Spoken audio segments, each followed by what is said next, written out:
All right, guys, we're back. We're here to do Married at First Sight, season 18, episode 17.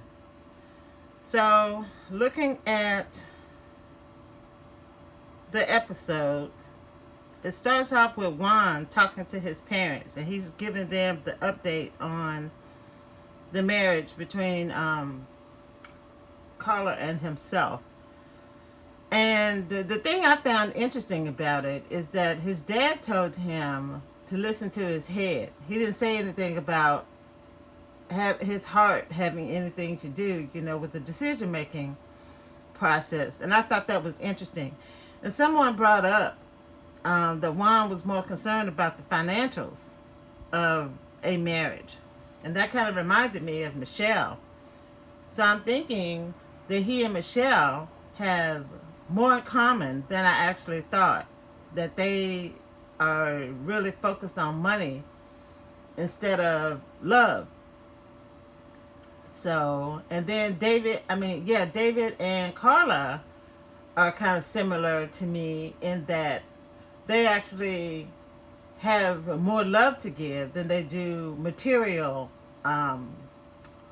things.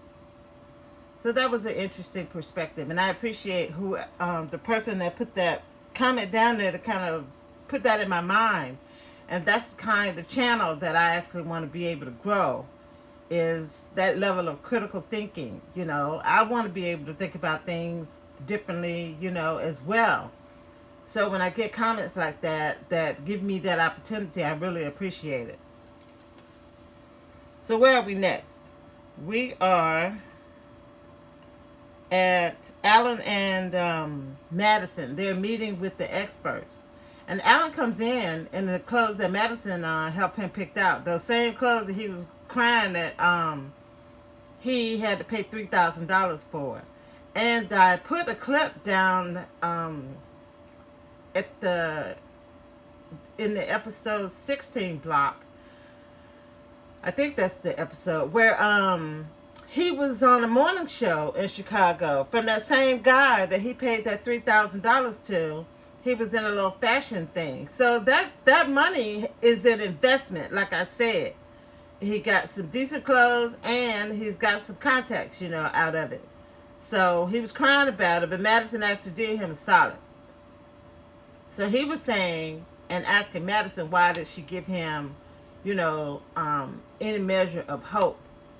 And that was a valid question because he was relying on what she was saying instead of taking her actions and what she's saying and putting them together. And I've been that way, so I can only criticize Alan up to a certain, point. And I even have to get better at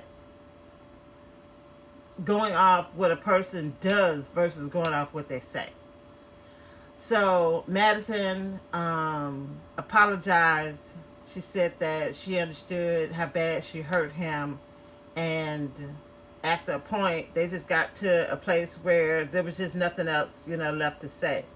He told her how disappointed he was in her. He said he didn't expect that kind of behavior, from her. He gave her much more credit as a human being and an individual than, he probably should have. So, what was it? Madison, she said something, and Dr. Cal was like, the man needs closure. And Alan said that he didn't need any closure, that he was cool. That it was just a matter of his mind flicking her out of its, vicinity. And he's cool. He doesn't, need to linger over Madison. And it seems like, that dig, kind of got to her. And she was saying that she thought that he would at least be able to look her in the eye, but I don't know why she would have any expectation of him at this point. She got to act the way that she acted, and he gets to act the way that he's going to act, Madison. I mean, you really don't have the right to have any expectations, over this man. So that was that. And then Carla is meeting up with her sister and a friend, and they're kind of going over the marriage. And she's saying that, she could see something, with Juan, but it doesn't look like that's the direction, that they're going in. And they were there, to give her support. So then David and Michelle are meeting up with the experts. And they were kind of offended because David David came in there all nonchalant, like, he didn't want to be there. He acted like he did not want to be there. And Michelle is sitting up acting like a victim. This is the kind of behavior I get. And I'm looking at her like, girl, you need to cut it out. Talking about she cared, and he's not going to take that away from her.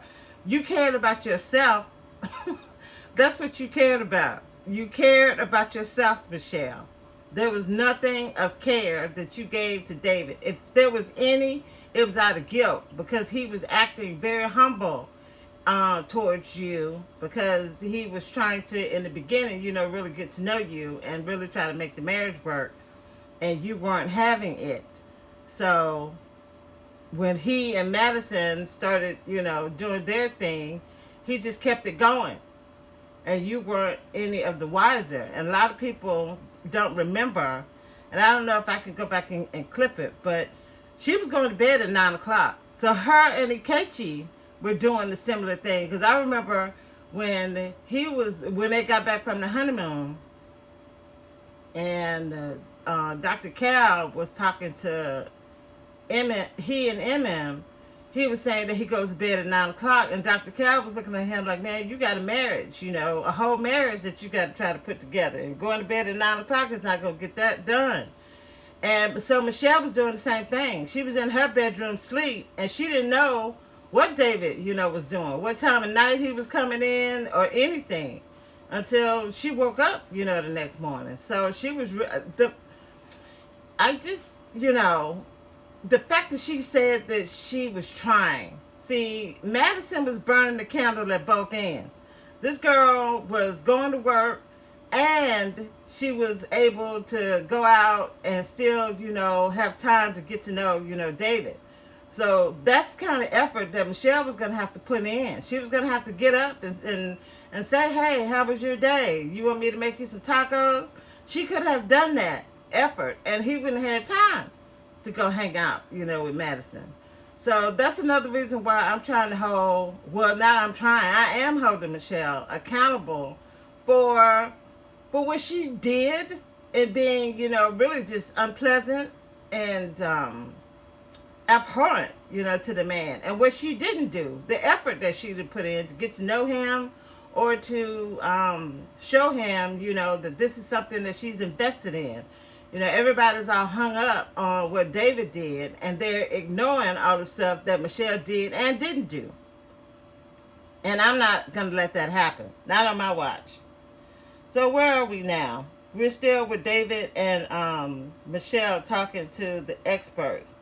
So I think that when Dr. Pia was telling him that she had lost all respect for him, that his nonchalance and putting the ring down on the table, and all his gestures and attitude, I think that made her mad. And then I think that she felt like he was disrespecting them and Dr. Cal when he was talking. So it was just a measure of the way that he showed up. A lot of people had something to say because of what she said, but I could kind of understand where she was coming from, because if you look at the way that Madison came in, he and she are in the same situation, and Madison didn't come in with all of that. She didn't want to be there either, but she had to come there to give Alan a formal apology in front of everybody, and she just came in with her,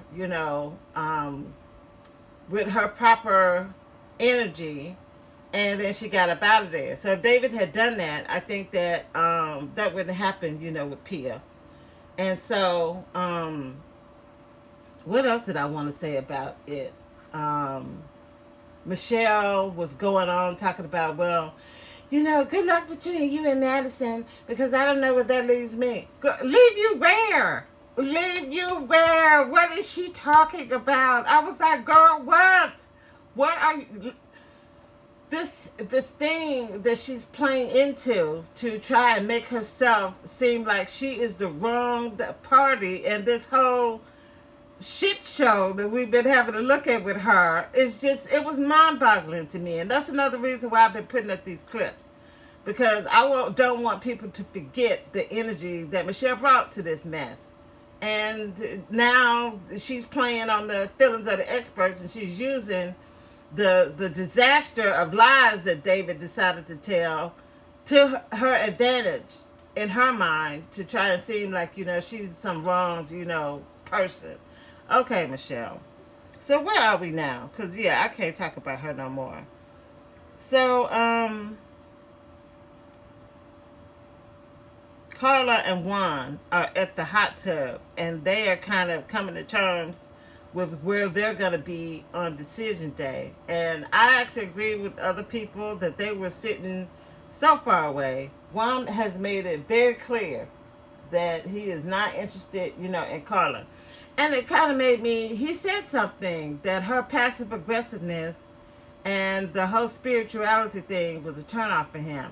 And I'm going to have to tell you, as much as I love Carla, I don't like passive aggressive behavior. And what she did at the honeymoon really affected Juan. And I think that he's been affected by passive aggressive behavior in the same sense that I have. Because if I see it, it's going to make me feel a certain kind of way.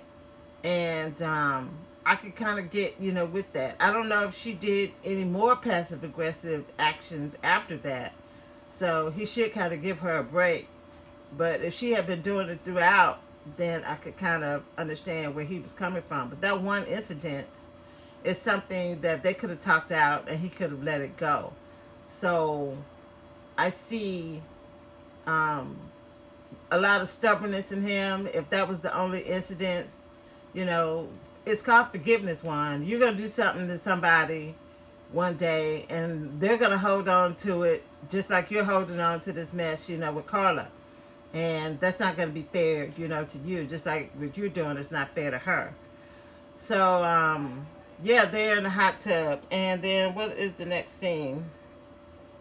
Okay, so Thomas and Camille, they're talking. And Camille is saying that, I think this is the conversation where he's telling her that she lacks vulnerability, that he thinks that he's been more vulnerable in this 8-week experiment than she has. And she's saying that part of the reason why she is less vulnerable is because she needs to be able to trust that Thomas is going to be that man to step up in his role.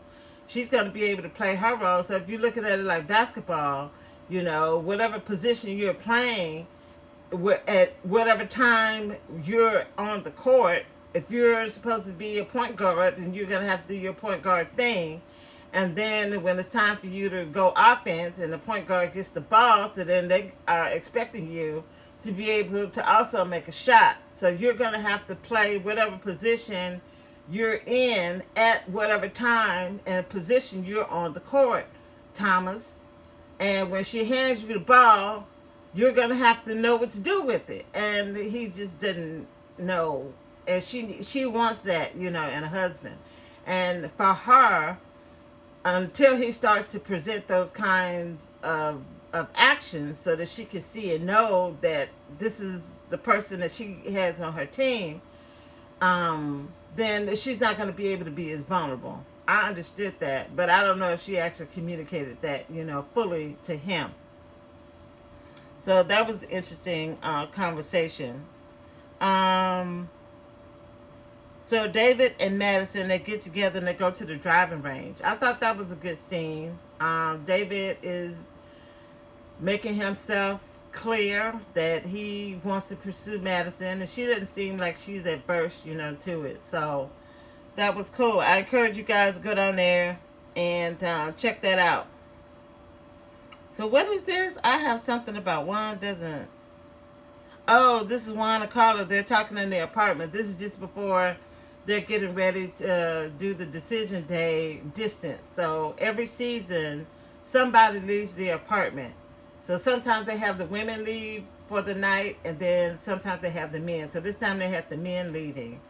and they're having one more round of, and then this is when he tells her that the crystals and all that was just too much for him. And Carla was like, um, she didn't mean to. She was introducing him to where she was. She wasn't trying to coerce him into doing what she does. She just wanted him to know what she does. And she's not that kind of person who puts her religious beliefs onto other people. But Juan is not having it. He's like, that is not my jam. You know, all this sage and burning stuff is just too much for him. He don't want to come back and his house is burned down because Carla is doing her spiritual, practice. So that was interesting. And I put down here that Juan doesn't know how to listen to his heart, and that's true. I don't know if he's gonna find what his parents have. They come from a different time, and he's not dealing with the same kind of mentality in women that his dad was able to find. So he may have to go back to Colombia or somewhere to another country where they are in different cultural places than here, in the United States. So that may be something that Juan, may want to look at. What is this? So, yeah. Thomas is getting ready, packing to get ready to go. And I think Camille, she says that she appreciates having that time because she likes to be able to just kind of have space and take a minute to sleep on what her decision, is going to be. And Carla, what is Carla doing in this scene? I don't remember. Is Juan really unsure about staying married to Carla? Did I get the scene mixed up? I don't remember. Okay. This is them kind of going back over the wedding and everything, and her getting ready to meet Juan at the experts, at the place that the experts are waiting for them. So they're doing their decision time. Carla looks really nice in that dress, and Juan even gave her a compliment, on it. And so one of the things that I heard with Carla in this is that she thinks that Juan is being unreasonable, and just because she doesn't like to go 30 miles and riding all around the city on a bicycle, her level of fitness is not the same as his level of fitness. She does Pilates, he does the gym, and he does bike, riding. And he thinks that if you're not doing that, then he doesn't think Pilates is up to the standard of where his workout, routine is. And I actually agree with her. And for him to say and use that as a measure of why he is interested in having a relationship with her is, I think, superficial. It kind of goes back, to where that whole money thing is. I don't think that Juan is being fully truthful with some of his reasons. He gave her a couple of them, but he didn't give her the whole list of reasons why he wasn't interested in being married to her. So she was able to go first and say that she wasn't interested in staying married, and then he agreed and said that he wasn't. So that was their decision day. And then it was time for Camille and Thomas. And I thought that Thomas was cute with the basketball. He was like, let's stay together, let's stay married. And then Camille, she kind of dragged everybody along a little bit. Then she agreed to go ahead and stay married as well. So then we're at the party. And Michelle has got a sour face on because when David and Madison showed up, Ikechi looked like he would rather, go watch paint dry than to be there. if you look at that scene where he and Juan are greeting each other, he didn't even look Juan in the face. He was like, he greeted him by "Como está?" and all of that, the hand slapping and gave him a hug and stuff, but it wasn't in his eyes. His spirit was not it wasn't there with him. He was just there in body. And so, like I said, David and Madison came in. Alan didn't want to shake David's hand, but he did speak to Madison. So I thought that was, interesting. And then you got sitting up hugging Ikechi, and I'm like, where's that coming from? And so who else? Carla, I don't know what was going on with her in that shirt. I mean, it looked like it was buttoned down too low, and I kept trying to see if she had like this like a mesh shirt under it or something, and I don't know what was going on with her with that shirt, girl. You're gonna have to do something. We know that you are flat chested, but girl, act like you got some decorum about you. That her shirt was too loosely open, in my opinion. And then Juan, he starts asking everybody what did they do on decision day. So he asked, no, because he knew about and he knew about David and Michelle. So he asked Camille and Thomas, and then they said that they were still together. And then Carla announced that she and Juan had decided to get a divorce. And so he asked something, and then that started off on her little soliloquy, and Ikechi got to a point where he just didn't want to hear it no more. She was like, let me finish. He was like, yeah, I know, I ain't trying to hear this shit. And then they got into it, and for some reason she got up, went to the bathroom again, and was still doing that whole I thought that, girl, you had turned this corner. I told y'all in the last review that I missed it. I missed this transition, where she was like, I'm over him, I'm good, this, that, and the third. And, girl, you didn't look good. You didn't look like you were good, MM.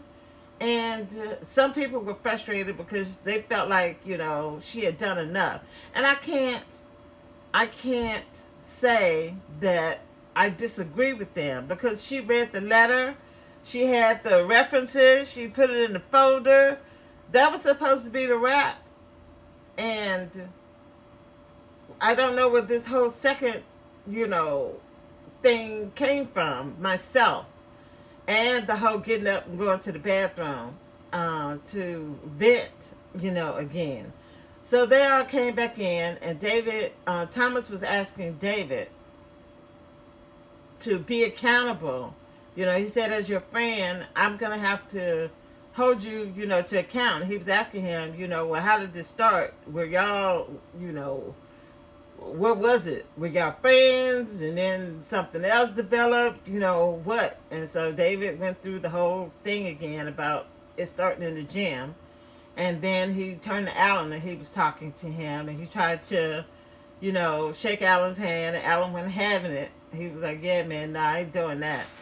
And so then Madison was talking, and she was saying that her and Alan's relationship was different, but with David and Michelle had no interest in David, and they all knew that she wasn't going to want to stay with him at the decision day. And Michelle was like, excuse me, can't you wait until I get over there? And Madison was like, yeah, bring it.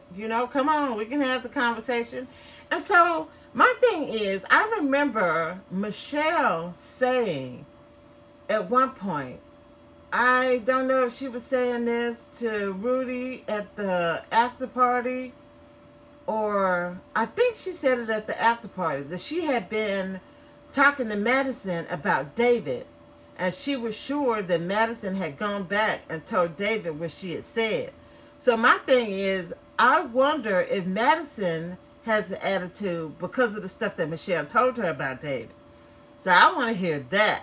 I want to hear what Michelle had to say to Madison about David, because I think that affected how Madison felt about David eventually, because she was listening to both of them. She had David's perspective and she had Michelle's perspective. So they were both coming to her to talk about their marriage. And I hope that she started pouring out this whole pipe of tea. I hope there is some tea to be had, to be sipped on. Madison, come on, girl. Tell us what the conversation was about, please. Oh my goodness. And then that was one thought that I had. Because Madison is kind of, she's kind of coming on strong. And I'm wondering where's this strength, where's this power, this energy coming from? So that's my pontification, on it. I don't have any proof of that other than what Michelle said about her talking to Madison. So we'll see. The next episode seems like it's going to be really good. I don't know. They're going to finish the party. And then we're going to go from there to meeting the new dude that MM is talking to. So I'm wondering if it's going to be like X amount of months, later that we move into that next phase. And that's going to be very interesting. Did I cover the episode? Yeah, and then I put those flashbacks over there. So you guys go back, look at those, and get in some more of what Michelle has done to put herself in the position that she's in before we look at the next episode. So that was interesting. I don't have too much to say. Like I said, I'm still watching it, trying to get information before I really have a firm opinion about what I think on this whole thing. I'm still sitting in the middle. I'm not team anybody. I understand how this could have happened. I'm not shocked because we had already heard at the beginning of the the beginning of the season, that this was coming. So I don't even understand why all these feelings about this is even here when we all knew that this was going to happen. I could see it if they didn't warn us, if they didn't forewarn us, and then they just dropped this bomb on everybody. Then I could probably understand some of the reaction better. But yeah, thank you for the participation. I would appreciate the likes. The likes are gonna really encourage me to do the next season, guys. So continue to give me that level of support. I would appreciate it. And I think that that's all I have today. And I will see you on the next episode. Take care.